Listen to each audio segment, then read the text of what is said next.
Kaya nga, pagka ikaw ay naglilimos, ay huwag kang tutugtog ng pakakak sa harap mo, na gaya ng ginagawa ng mga mapagpaimbabaw sa mga sinagoga at sa mga daan, upang sila'y mga kapuri sa mga tao.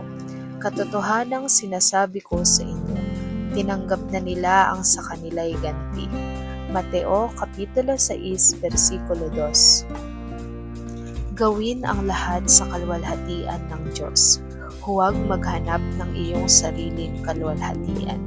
Huwag mahulog sa bitag ni Satanas upang gumawa ng mga bagay upang mapabilib ang mga tao sa paligid mo. Oo, kailangan nating makilala at mapahalagahan. Maliit lamang ang kahalagahan kung kinikilala tayo ng ibang tao.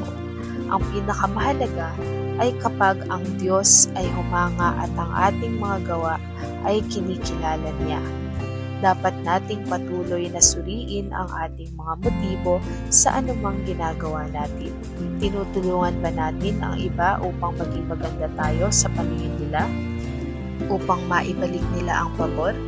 Upang maparangalan nila tayo? Ang ilan ay nagkakamali dahil ang kanilang motibo ay hindi taos sa puso.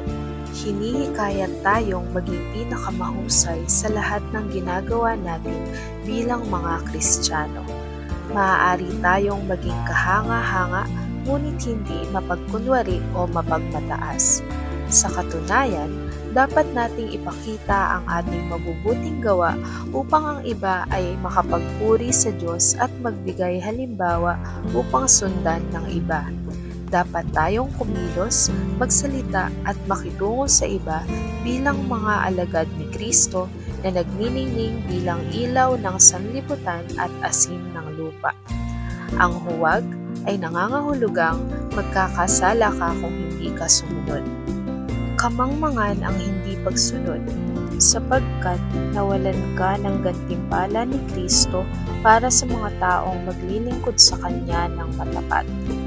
Gawin ang tamang bagay, ang tamang daan sa tamang panahon.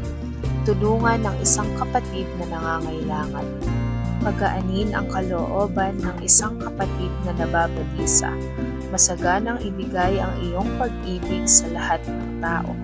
Ang pag-ibig ay isang bagay na mayroon ka na maaari mong ibigay ng hindi nawawala. Sa halip, ito ay dadami. Sa mas lalong pagbibigay ay lalong lalago at magiging mas mapalad ka.